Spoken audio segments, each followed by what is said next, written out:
ini mengikuti pelajaran Bapak pada siang hari ini? Siap. Silakan ketua kelas pimpin doa terlebih dahulu. Baiklah, sebelum memulai pembelajaran hari ini, alangkah baiknya kita berdoa terlebih dahulu. Berdoa dimulai. Bismillahirrahmanirrahim. Amin.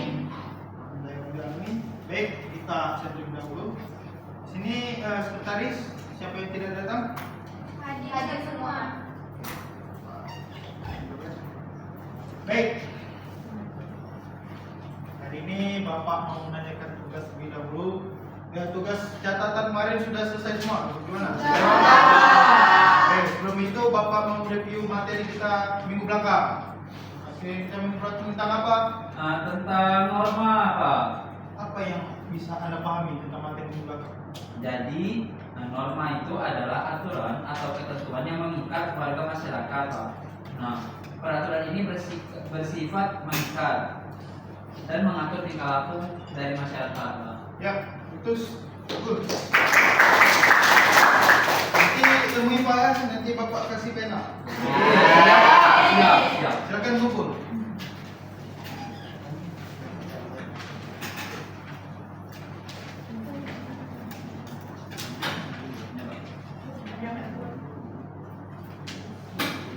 Ya. Sudah, Pak.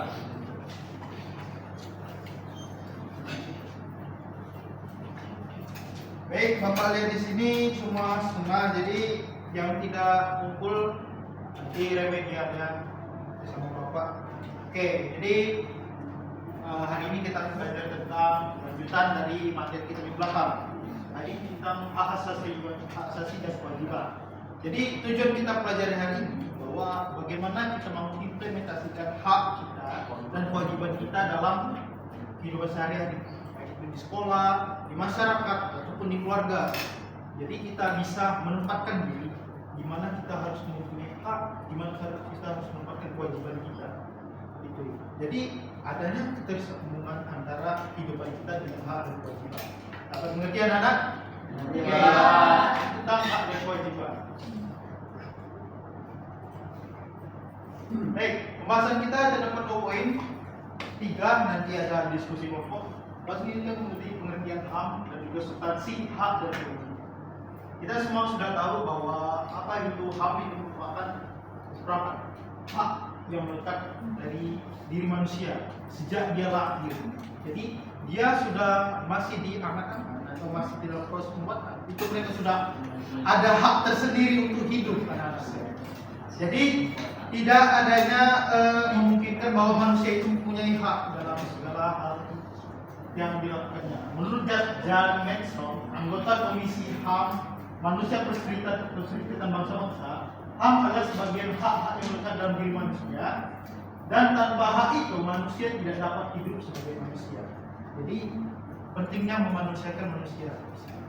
Baik itu yang kita dalam kelas ini, yang laki-laki menghargai wanita, tidak ada diskriminasi dan sebagainya, itu merupakan implementasi dari hak-hak setiap manusia. Di dalam hak sebenarnya terdapat kewajiban. Jangan mikirkan hak dulu tanpa adanya kewajiban. Jadi kita harus menyetarakan di mana hak dan kewajiban. Kewajiban maksud karakteristik kewajiban adalah hak adalah kewajiban merupakan sesuatu yang dimiliki, wajib dilakukan oleh setiap manusia di dunia tanpa membeda-bedakan suku, agama, dan ras. Contoh hak dan kewajiban di kehidupan sehari-hari: hak milih agama, hak memberikan pendapat di kelas, misal diskusi dan sebagainya. Kita juga berhak mendapatkan perlindungan dari negara dari ancaman-ancaman luar dan sebagainya. Dan juga kewajiban kita untuk beribadah, kewajiban menaati peraturan, kewajiban menaati guru. Ya, jadi ada hak, ada kewajiban. Tentunya ada yang ditanyakan sampai sini, anak-anak. Oke, jika belum ada, kita lanjutkan terlebih dahulu. Jika kedua komponen ini bisa kita lakukan dengan baik, hak dan kewajiban itu, kita bisa menjadi keluarga. Tidak adanya konflik jika kita saling menghargai hak orang, saling menjalankan kewajiban kita tanpa mempedulikan ya agama orang, ras orang. Kita tidak perlu konfliknya karena itu punya mereka. Oke. Agar menjadi warga negara yang baik, seorang harus menunjukkan rasa kebersamaan dengan dirinya sendiri dan orang lain. Karena kebersamaan adalah aspek penting dari demokrasi pluralistik. Tanpa kebersamaan yang mencakup advokasi dan rasa hormat bagi orang lain yang sama atau berbeda dari dirinya, demokrasi pluralistik tidak dapat dicapai dengan sempurna. Maka dengan adanya kita mengimplementasikan, apalagi dalam kehidupan kita sehari-hari, ada kewajiban kita bisa menjadi contoh, juga menjadi titik acuan bagi masyarakat sebagai warga negara. Oke, di sini Bapak ada sebuah gambar. Renungan. Ini merupakan salah satu monumen di Indonesia terletak di Lombok. Dari gambar di atas merupakan gong perdamaian dunia. Sebagai bentuk representasi perdamaian dan kebebasan dalam berpendapat dan hak-hak manusia. Lantas, Bapak mau tanya pendapat kalian. Apakah hanya dengan monumen ini sudah terlaksana? Belum, Pak. Ya, baik. Kalau dari simbolnya sih belum terlaksana. Belum terlaksana ya Pak, karena perlu juga penerapan atau implementasi dalam melakukannya, kayak misalnya tuh menghargai pendapat orang lain gitu Pak. Betul.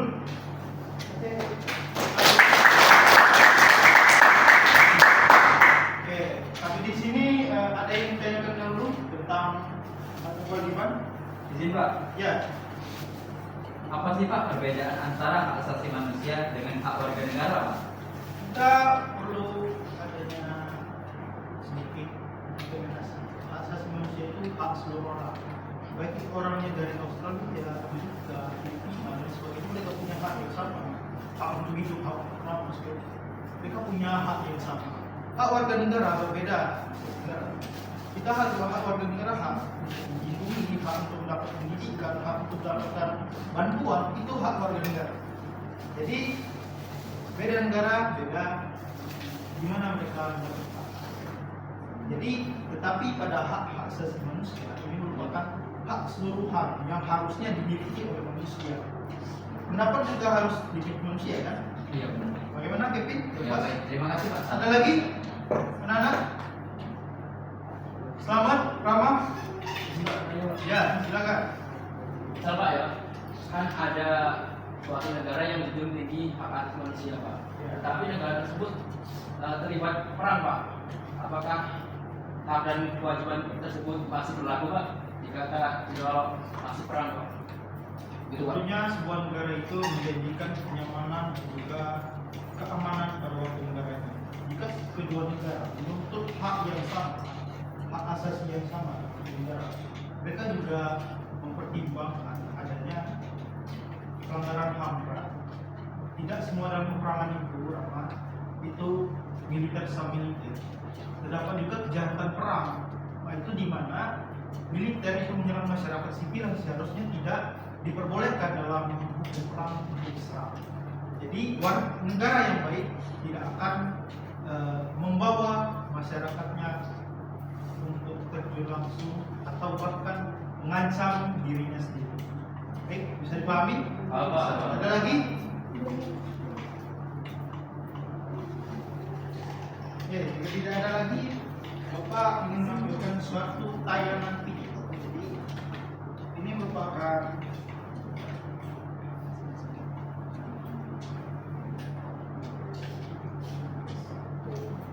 ya,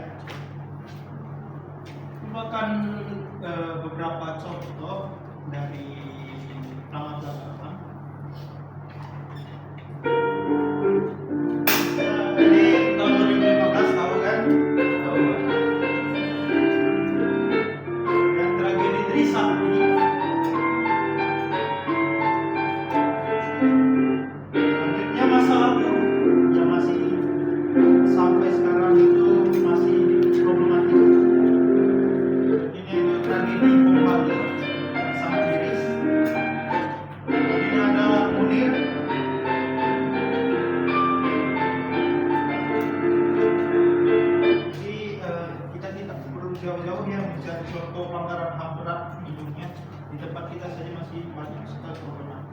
Jadi Bapak minta anak-anak bagi 3 kelompok, terdapat LKPD yang harus kalian kerjakan.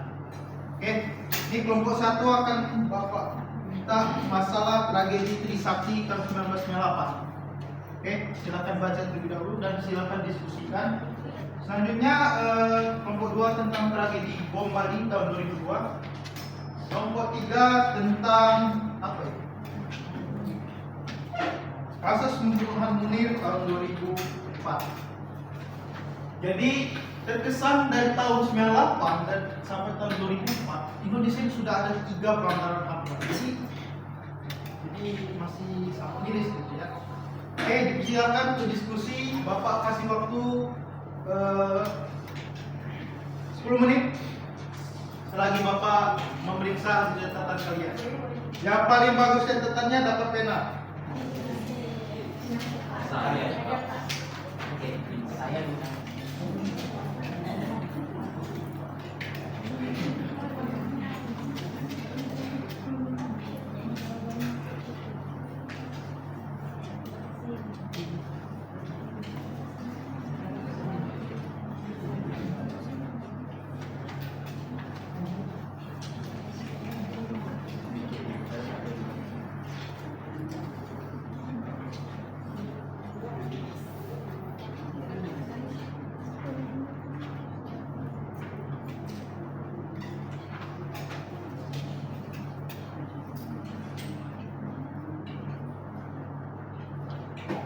Oke, bagaimana? Sudah selesai anak-anak? Sudah. Silakan perwakilan kelompok maju ke depan. Dan nanti hasil diskusi kalian tolong kumpul ke Bapak ya. Nanti akan Bapak tambahkan nilainya untuk meng-up nilai tugas. Ya? Silakan. Kelompok 1 terlebih dahulu. Silakan. Baik, terima kasih Pak. Di sini kami dari kelompok 1 yang membahas tentang masalah tragedi Trisakti tahun 1998. Tragedi Trisakti 1998 merupakan peristiwa penembakan terhadap mahasiswa Universitas Trisakti yang sedang melakukan pembekuan pada 12 Mei 1998. Mahasiswa tersebut menunjukkan rasa menuntut reformasi dan meminta Presiden Soeharto untuk mundur dari jabatannya karena dianggap melakukan banyak pelanggaran hak asasi manusia, korupsi, kolusi, dan nepotisme atau KKN, serta menyebabkan krisis ekonomi yang melanda Indonesia. Penyebab tragedi Trisakti 1998, krisis ekonomi dan sosial, krisis moneter yang dimulai pada 1997 mengakibatkan munculnya harga kebutuhan pokok, PHK massal, dan kemiskinan yang meningkat pesat. Korupsi, kolusi, dan nepotisme dalam pemerintahan Soeharto dinilai penuh dengan praktik KKN. Hal ini menimbulkan ketimpangan ekonomi yang semakin parah antar rakyat biasa dengan keluarga dan penguasa kroni. Gerakan reformasi oleh mahasiswa pada tahun 1998 di berbagai universitas melakukan pembukaan besar-besaran menuntut reformasi. Tuntutan utama mahasiswa adalah turunnya Soeharto dari kekuasaan dan perubahan sistem pemerintahan. Kepanikan dan tindakan represif pada saat penindasan di Trisakti, aparat keamanan merespon dengan kekerasan. Situasi tersebut memicu penembakan 4 siswa dan melukai puluhan lainnya. Cara penyelesaian tragedi Trisakti 1998 yaitu penegakan hukum. Perlu adanya penyelidikan dan transparan dan adil terhadap siapa yang bertanggung jawab dalam kasus tragedi Trisakti. Ya, betul.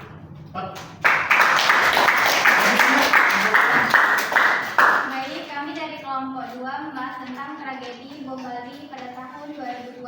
Nah, hasil pembahasan kami yaitu penyebab tragedi bom Bali karena ideologis ekstremis dan radikalisme agama. Kelompok yang menanamkan jemaah Islamiyah ini ada hubungannya dengan Al-Qaeda atau teroris kelas kakap yang berpaham radikalisme. Nah, penyelesaian kasus ini dilakukan dengan langsung melacak dan menangkap pelaku pengeboman dan menjatuhkan hukuman mati.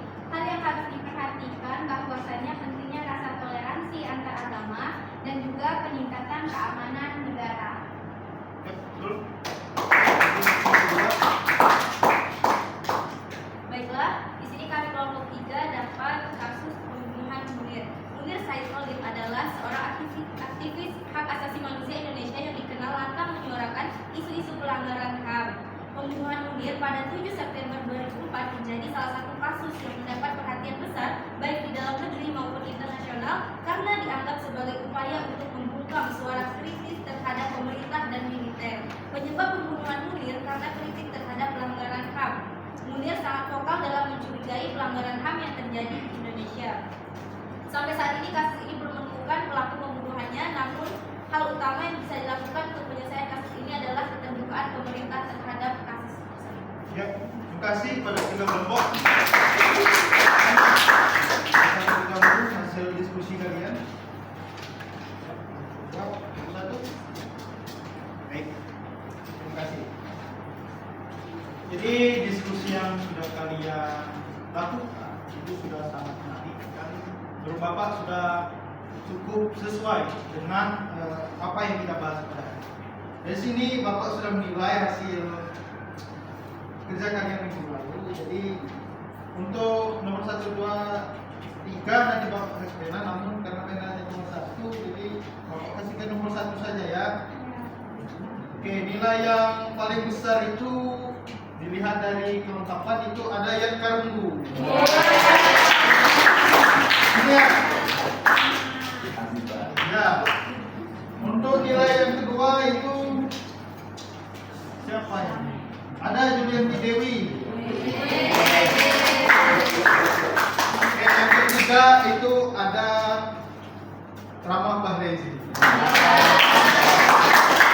Nanti tadi Bapak ke kantor ya, nanti kita dapat hadiah nangis. Oke anak-anak sekalian, jadi mungkin ini saja yang kita bahas hari ini. Sebelumnya ada yang ingin menarik kesimpulan? Ya silakan Selamat. Nah, jadi Pak, kesimpulan yang dapat saya tangkap dari materi yang telah Bapak yang telah Bapak berikan tadi, bahwa hak asasi manusia merupakan hak dasar yang dimiliki oleh setiap individu sejak lahir dan tidak dapat dicabut dan harus dihormati. Hak ini meliputi hak atas kehidupan, hak kebebasan, keamanan, dan kesejahteraan. Nah, hak asasi manusia ini bersifat universal dan berlaku bagi semua orang tanpa memandang latar belakang seperti ras, agama, suku, gender, atau status sosial. Nah, mungkin itu aja Pak. Baik, terima kasih Selamat. Jadi anak-anak sekalian, sudah materi kita hari ini tentang bahas tentang hak dan kewajiban.